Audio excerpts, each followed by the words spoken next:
దేశ రాజధాని ఢిల్లీ ఉక్కిరిబిక్కిరి అవుతుంది. కాలుష్య కొరల్లో చిక్కుకుంది. దట్టమైన పొగమంచు వాయు కాలుష్యంతో హస్తనవాసులు ఆందోళన చెందుతున్నారు. దట్టమైన పొగమంచుతో విజిబిలిటీ పూర్తిగా పడిపోయింది. దీంతో వాహనదారులు ఇబ్బందులు పడుతున్నారు. మధ్యాహ్నం 12 గంటలైనా రోడ్లు కనిపించడం లేదు. రోడ్లపై విజిబిలిటీ లేక వాహనదారులు ఇబ్బందులు పడుతున్నారు. రోజంతా పొగమంచు ఉండొచ్చంటూ ఐఎండీ హెచ్చరిక జారీ చేసింది. దీంతో విమానాలు, రైళ్లు, వాహన రాకపోకలపై తీవ్ర అంతరాయం కలిగింది. ఢిల్లీలో సగటున 380 పాయింట్ల వాయు నాణ్యత నమోదైంది. ఇప్పటికే వాయు కాలుష్యం కారణంగా ఢిల్లీకి రెడ్ అలర్ట్ జారీ చేసింది. పలు ప్రాంతాల్లో ట్రాఫిక్ అంతరాయం కలిగింది. పొగమంచు ఎఫెక్ట్తో వందలాది విమానాలు రద్దు చేశారు అధికారులు.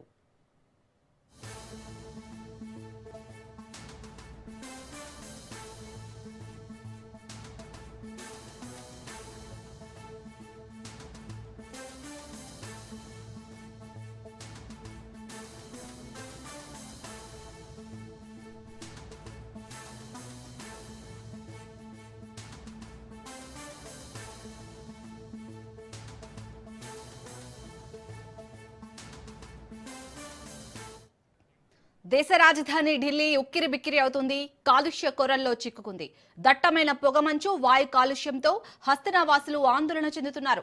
దట్టమైన పొగమంచుతో విజిబిలిటీ పూర్తిగా పడిపోయింది. దీంతో వాహనదారులు ఇబ్బందులు పడుతున్నారు. మధ్యాహ్నం 12 గంటలైనా రోడ్లు కనిపించడం లేదు. రోడ్లపై విజిబిలిటీ లేక వాహనదారులు ఇబ్బందులు పడుతున్నారు. రోజంతా పొగమంచు ఉండొచ్చంటూ ఐఎండీ హెచ్చరిక జారీ చేసింది. దీంతో విమానాలు, రైళ్లు, వాహన రాకపోకలపై తీవ్ర అంతరాయం కలిగింది. ఢిల్లీలో సగటున 380 పాయింట్ల వాయు నాణ్యత నమోదైంది. ఇప్పటికే వాయు కాలుష్యం కారణంగా ఢిల్లీకి రెడ్ అలర్ట్ జారీ చేసింది. పలు ప్రాంతాల్లో ట్రాఫిక్ కి అంతరాయం కలిగింది. పొగమంచు ఎఫెక్ట్ తో వందలాది విమానాలు రద్దు చేశారు అధికారులు.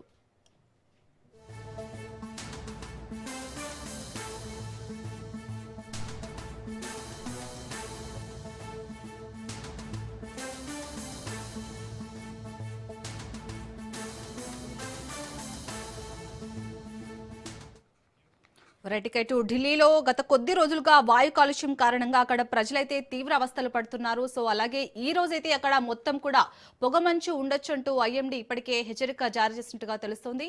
దీనికి సంబంధించి పూర్తి డీటెయిల్స్ మా ప్రతినిధి మధు అందిస్తారు. మధు, మొత్తానికి ఢిల్లీలో అడుగు తీసి అడుగు బయట పెట్టాలి అంటే భయం వేస్తుంది. నిజంగా కూడా ఢిల్లీలో ఉన్నటువంటి సిచ్యువేషన్ చూస్తూ ఉంటే ఈ టైం అయినా సరే అక్కడ సిచ్యువేషన్ ఎలా ఉందంటే పొగమంచు పూర్తిగా కూడా ఇప్పటికే వాయు కాలుష్యం అయిపోయింది. దానికి తోడు ఉన్నటువంటి పొగమంచు ఏదైతే ఉందో కనిపించదు. ముందు ఏం వెళ్తుంది, అసలు ఎలా వెళ్ళాలి అనేటటువంటి రహదారులు కూడా కనిపించని పరిస్థితి. ఈ నేపథ్యంలోనే రెడ్ అలర్ట్ అయితే జారీ చేశారు. ఢిల్లీలో ప్రస్తుతానికి రెడ్ అలర్ట్ జారీ చేసినటువంటి నేపథ్యంలోనే అక్కడ ఉన్నటువంటి ప్రజలందరూ కూడా ఇంకా ఏమి చేయలేని పరిస్థితి. వాళ్ళు ఇళ్ళ నుంచి కార్యాలయాలకు వెళ్ళాలన్నా, ఆఫీసులకు వెళ్ళాలన్నా సరే ఏమి చేయలేని పరిస్థితి. పూర్తిగా కూడా ఎప్పటికప్పుడు ఢిల్లీకి సంబంధించినటువంటి వాయు కాలుష్యం ఏదైతుందో దాని మీద అలర్ట్ ఆల్రెడీ సుప్రీంకోర్టు కూడా దీనికి సంబంధించి ఎటువంటి చర్యలు తీసుకుంటున్నారు అనేటటువంటి కామెంట్లు కూడా చేశారు. కానీ ఏమి చేయలేని పరిస్థితి. తాత్కాలికంగా తీసుకునేటటువంటి చర్యలు ఏవైతే ఉన్నాయో ఆ చర్యలు అప్పటికప్పుడు ఉపశమనాన్ని ఇచ్చినప్పటికీ కానీ పూర్తి స్థాయిలో ఢిల్లీలో ఉన్నటువంటి వాయు కాలుష్యం ఏదైతుందో దానికంటూ కూడా ఒక ఫుల్ స్టాప్ పెట్టలేనటువంటి పరిస్థితి. రైట్ నౌ ఇప్పుడు సిచ్యువేషన్ తీసుకుంటే మాత్రం అదే కొనసాగుతుంది. ఉన్నటువంటి రెడ్ అలర్ట్ కూడా జారీ చేశారు అంటే ఏ స్థాయిలో పరిస్థితి ఉందో అర్థమైపోతుంది. చూడాలి కమింగ్ డేస్లో వీటికి సంబంధించి ఎటువంటి సొల్యూషన్ రాబోతుంది అనేది చాలా కీలకం. కాబట్టి ప్రధానంగా కూడా అక్కడ ఉన్నటువంటి వాయు కాలుష్యం ఏదైతే ఉందో పూర్తిగా కూడా అంటే ఎన్ని చర్యలు తీసుకున్నా కానీ హెవీ వెహికల్స్ నాట్ అలౌడ్ అని చెప్పినప్పటికీ కానీ, లేకపోతే వెహికల్స్ ఏవైతే పొల్యూషన్కి సంబంధించినటువంటి వెహికల్స్ నాట్ అలౌడ్ అని చెప్పినప్పటికీ కానీ 15 సంవత్సరాలు మించినటువంటి వెహికల్స్ ఏవైతే ఉన్నాయో వాటి విషయంలో కూడా జాగ్రత్తలు తీసుకుని అవి నిషేధిస్తున్నామని చెప్పినప్పటికీ కానీ ఎటువంటి సిచ్యువేషన్ అయితే రోజు రోజుకి ఇంకా కూడా స్ట్రాంగ్గా మారుతుంది. ఇంకా కూడా క్షీణిస్తున్న నేపథ్యంలోనే ఏమీ చేయలేని పరిస్థితి. అక్కడ ఏదైనా సరే తక్షణమే చర్యలు తీసుకుంటే తప్ప అక్కడ ఉన్నటువంటి ఢిల్లీలో ఉన్నటువంటి వాయు కాలుష్యానికి ఇప్పుడు ఉన్నటువంటి సిచ్యువేషన్ ఏదైతుందో ఆ సిచ్యువేషన్కి ఫుల్ స్టాప్ అయితే పడే అవకాశం కనిపించట్లేదు. మధు, మరి తక్షణమే ఎందుకు చర్యలు తీసుకోవడం లేదు? ఎందుకంటే ఆల్రెడీ అక్కడ ప్రజలు చాలా అవస్థ పడుతున్నారు కదా. మనం చూస్తున్న మొత్తం పొగమంచు అనేది కూడా ఈ రోజంతా ఉంటుందని ఆల్రెడీ ముందే చెప్తున్నారు కదా.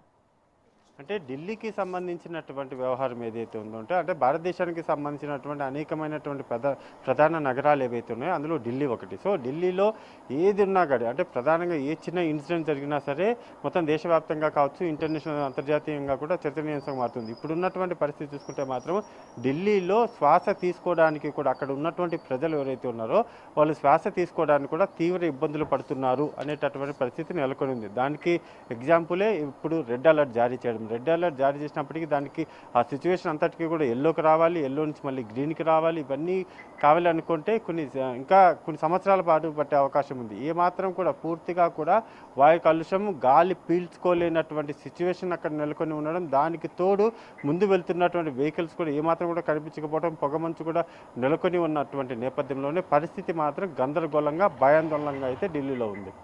మధు, అలాగే అక్కడ ఉన్న ప్రజల అవసరాల దృష్ట్యా ప్రత్యామ్నాయంగా ఏమైనా ఏర్పాట్లు చేస్తుందా ప్రభుత్వం?